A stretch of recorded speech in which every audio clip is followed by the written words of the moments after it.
J'essayais de réfléchir à ce que je pourrais dire qui pourrait réellement être utile ou bénéfique pour vous à l'avenir. Et, j'ai pensé que je pourrais peut-être raconter l'histoire de comment je suis arrivé ici. Comment certaines de ces choses se sont produites? Et peut-être qu'il y a des leçons à en tirer. Parce que je me demande souvent, comment cela s'est-il produit? Donc, quand j'étais jeune, je ne savais pas vraiment ce que je ferais quand je serais plus grand. Les gens me posaient toujours la question et finalement, j'ai pensé que l'idée d'inventer des choses serait vraiment cool. Et la raison pour laquelle j'ai pensé cela, c'est parce que j'ai lu une citation d'Arthur C. Clarke, qui disait qu'une technologie suffisamment avancée est indiscernable de la magie. Et c'est vraiment vrai. Si on remonte, disons, il y a 300 ans, les choses que nous tenons aujourd'hui pour acquises, vous seriez brûlés sur le bûcher pour ça. Vous savez, pouvoir voler. C'est fou. Pouvoir voir sur de longues distances, pouvoir communiquer, avoir, efficacement, avec Internet, une sorte d'esprit de groupe et avoir accès à toutes les informations du monde, instantanément et presque n'importe où sur la Terre, c'est quelque chose qui serait vraiment de la magie, qui serait considéré comme de la magie dans le passé. Je pense que ça va même au-delà, car il y a beaucoup de choses que nous tenons pour acquises aujourd'hui qui n'étaient même pas imaginées dans le passé. Elles n'étaient même pas dans le domaine de la magie. Donc ça va vraiment au-delà. Donc je me suis dit, bon, vous savez, si je peux faire certaines de ces choses, essentiellement, si je peux faire progresser la technologie, alors c'est comme de la magie. Et ça serait vraiment cool. Et j'ai toujours eu une sorte de crise existentielle légère parce que j'essayais de comprendre ce que tout cela signifie. Comme quelle est la signification des choses. Et j'en suis venu à la conclusion que si nous pouvons progresser, c'est la connaissance du monde. Si nous pouvons faire des choses qui élargissent la portée et l'échelle de la conscience, alors nous sommes mieux en mesure de poser les bonnes questions et de devenir plus éclairés. Et c'est vraiment la seule voie à suivre. J'ai donc étudié, la physique et les affaires parce que je pensais que pour faire beaucoup de ces choses, vous devez savoir comment fonctionne l'univers et vous devez savoir comment fonctionne l'économie, et vous devez également être capable. Rassemblez beaucoup de gens pour travailler avec vous pour créer quelque chose, car il est très difficile de faire quelque chose en tant qu'individu, si c'est une technologie importante. Je suis donc initialement venu en Californie pour essayer de comprendre comment améliorer la densité d'énergie des véhicules électriques, essentiellement pour essayer de comprendre s'il existait un condensateur avancé qui pourrait servir de solution alternative aux batteries qui existaient en 1995. Et c'est aussi à cette époque que l'Internet a commencé à se développer et je me suis dit, bon, je peux soit poursuivre cette technologie ou le succès peut ne pas être l'un des résultats possibles, ce qui est toujours délicat, ou participer à l'Internet et en faire partie. Alors j'ai décidé de décrocher, j'ai fait quelques trucs sur Internet. J'ai fait quelque chose ici et là. Dont PayPal, et je pense que peut-être il est utile de dire que l'une des choses importantes à l'époque dans la création de PayPal était un peu comment ça a commencé parce que la pensée initiale avec PayPal était de créer une agglomération de services financiers. Donc, si vous avez un endroit où tous vos besoins de services financiers seraient intégrés de manière transparente et fonctionneraient sans problème. Et puis nous avions une petite fonctionnalité, qui était de faire des paiements par email. Et chaque fois que nous montrions le système à quelqu'un, nous montrions la partie difficile, qui était l'agglomération de services financiers, ce qui était assez difficile à mettre en place. Personne n'était intéressé. Ensuite, nous montrions aux gens les paiements par email, ce qui était en fait assez facile et tout le monde était intéressé. Donc, je pense que c'est important de prendre des commentaires de votre environnement. Vous voulez être aussi en boucle fermée que possible. Donc nous nous sommes concentrés sur les paiements par email et avons vraiment essayé de les faire fonctionner. Et c'est ce qui a vraiment fait décoller les choses. Mais si nous n'avions pas répondu à ce que les gens disaient, alors nous n'aurions probablement pas été couronnés de succès. Il est donc important de chercher des choses comme ça et de se concentrer sur elles lorsque vous les voyez et de corriger vos hypothèses antérieures. Et ensuite, en passant de PayPal, je me suis dit, bon, quels sont certains des autres problèmes qui sont susceptibles d'affecter le plus l'avenir de l'humanité? Ce n'était vraiment pas du point de vue de quelle est la meilleure façon de gagner de l'argent par ordre de priorité, ce qui est bien, mais c'était vraiment ce que je pense va le plus affecter l'avenir de l'humanité. Donc, je pense que le plus grand problème terrestre que nous avons, c'est l'énergie durable, à la fois la production et la consommation d'énergie de manière durable. Si nous ne résolvons pas cela au cours de ce siècle, nous sommes vraiment en difficulté. Et puis l'autre, c'est l'extension de la vie au-delà de la Terre pour rendre la vie multiplanétaire. La dernière est à la base de SpaceX et la première est à la base de Tesla et SolarCity. Et quand j'ai commencé SpaceX, en fait, au début, je pensais que, bon, il n'y avait aucun moyen de commencer une entreprise de fusée. Je n'étais pas aussi fou. Je pensais, bon, quelle est la façon d'augmenter le budget de la NASA? C'était en fait mon objectif initial. Donc je me suis dit, bon, si nous pouvons faire une mission à Bakou vers Mars, quelque chose appelé Mars Oasis, qui atterrirait des graines et du gel de nutriments déshydratés et les réhydraterait à l'atterrissage. Et ensuite, vous auriez cette superbe image de plante verte sur un fond rouge. Le public a tendance à réagir au précédent et au superlatif. Et ce serait la première vie sur Mars, la première vie qui ait jamais voyagé, autant que nous le sachions.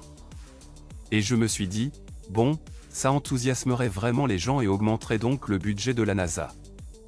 Donc évidemment, le résultat financier d'une telle mission serait probablement zéro. Donc tout ce qui serait mieux que ça était du côté positif. Je suis donc effectivement allé en Russie 3 fois pour envisager d'acheter une ICVM remise à 9 car c'était la meilleure affaire. Et, je peux vous dire que c'était très étrange d'y aller en 2000, fin 2001, 2002, d'aller auprès des forces de fusée russes et de dire « Je voudrais acheter 2 de vos plus grandes fusées, mais vous pouvez garder la bombe, ça c'est beaucoup plus. » Ils pensaient que j'étais fou, mais j'avais de l'argent. Alors, c'était bien. Après avoir fait plusieurs voyages en Russie, je suis arrivé à la conclusion que, en fait, ma première impression était fausse, car ma première pensée était que, eh bien, il n'y a pas assez de volonté d'explorer et de s'étendre au-delà de la Terre et d'avoir une base sur Mars et ce genre de choses. Je suis arrivé à la conclusion que c'était faux. En fait, il y a beaucoup de volonté, surtout aux États-Unis, parce que les États-Unis sont une nation d'explorateurs, de personnes qui sont venues d'autres parties du monde. Je pense que les États-Unis sont vraiment une distillation de l'esprit d'exploration humaine. Mais si les gens pensent que c'est impossible, ou que cela va complètement faire exploser le budget fédéral, alors ils ne le feront pas. Donc, après mon 3e voyage, j'ai dit, bon, ce que nous devons vraiment faire ici, c'est essayer de résoudre le problème du transport spatial. Et j'ai lancé SpaceX. Et cela, c'était contre les conseils de pratiquement tout le monde à qui j'ai parlé. Un de mes amis m'a fait asseoir et regarder un tas de vidéos de fusées qui explosaient. Laissez-moi vous dire, il n'avait pas tout à fait tort. C'était difficile au début, parce que je n'avais jamais construit quelque chose de physique. Je veux dire, j'avais construit, comme, de petits modèles de fusées quand j'étais enfant et ce genre de choses, mais je n'avais jamais eu une entreprise qui construisait quelque chose de physique. Donc, j'ai dû comprendre comment faire toutes ces choses et rassembler la bonne équipe de personnes. Et nous avons fait tout cela et puis échoué 3 fois. C'était dur. Vous pensez à une fusée, la note de passage est de 100%, et, vous ne pouvez pas réellement tester la fusée dans l'environnement réel où elle va être. Donc, je pense que la meilleure analogie pour l'ingénierie des fusées est comme, si vous voulez créer un logiciel vraiment compliqué, mais vous ne pouvez pas exécuter le logiciel dans son ensemble intégré, et vous ne pouvez pas l'exécuter sur l'ordinateur prévu pour le faire fonctionner. Mais la première fois que vous le mettez tout ensemble et que vous l'exécutez sur cet ordinateur, il doit fonctionner sans bug. C'est essentiellement l'essence de la chose. Donc, nous avons raté la cible là-bas. Au premier lancement, je ramassais des morceaux de fusée près du site de lancement. C'était un peu triste, mais nous avons appris avec chaque vol successif, et nous avons pu, finalement avec le 4e vol en 2008, atteindre l'orbite. Et c'était aussi avec le dernier peu d'argent que nous avions. Alors, heureusement que cela s'est produit. Je pense que le dicton est que la 4e fois, c'est la bonne. Donc nous avons mis le Falcon 1 en orbite. Et ensuite, nous avons commencé à passer au Falcon 9, qui est, environ un ordre de grandeur de plus. Une poussée, c'est, environ 1 million de livres de poussée. Et nous avons réussi à le mettre en orbite. Et ensuite, j'ai développé un vaisseau spatial Dragon, qui, a récemment pu s'amarrer et revenir sur Terre depuis la station spatiale. C'était un événement à couper le souffle. C'est un soulagement énorme. Je ne peux toujours pas vraiment croire que cela s'est réellement produit. Mais il y a beaucoup plus qui doit se produire au-delà de cela pour que l'humanité devienne une civilisation spatiale, finalement une espèce multiplanétaire. Et c'est quelque chose que je pense est vital, et j'espère que certains d'entre vous y participeront, que ce soit chez SpaceX ou dans d'autres entreprises. Parce que c'est vraiment l'une des choses les plus importantes pour la préservation et l'extension de la conscience. Je veux dire, il est bon de noter, comme je suis sûr que les gens en sont conscients, que la Terre existe depuis 4 milliards d'années. Et la civilisation, au moins en termes d'avoir de l'écriture, existe depuis 10 000 ans. Et c'est en étant généreux. Donc, c'est vraiment une existence quelque peu précaire que, la civilisation et la conscience telle que nous la connaissons, ont eu sur Terre. Et je pense, je suis en fait assez optimiste quant à l'avenir de la Terre. Je ne veux pas que les gens aient la mauvaise impression que je pense que nous sommes sur le point de mourir. Je pense que les choses iront probablement bien pendant longtemps sur Terre. Mais pas certain, mais probablement. Mais même si c'est plutôt probable à 99%, une chance de 1%, il vaut toujours la peine de faire assez d'efforts pour s'assurer que nous avons sauvegardé la biosphère, vous savez, une redondance planétaire, si vous voulez. Donc je pense que c'est vraiment très important. Et pour ce faire, il faut une percée, qui est de créer un système de transport vers Mars rapidement et complètement réutilisable, ce qui est l'une de ces choses qui est juste à la limite de l'impossible. C'est un peu le genre de choses que nous allons essayer de réaliser chez SpaceX. Et puis, du côté de Tesla, l'objectif avec Tesla était vraiment de montrer ce que les voitures électriques peuvent faire. Parce que les gens avaient la mauvaise impression. Nous devions changer la perception des gens d'un véhicule électrique. Parce qu'ils avaient l'habitude de le considérer comme quelque chose de lent et laid avec une faible autonomie. Un peu comme une voiturette de golf.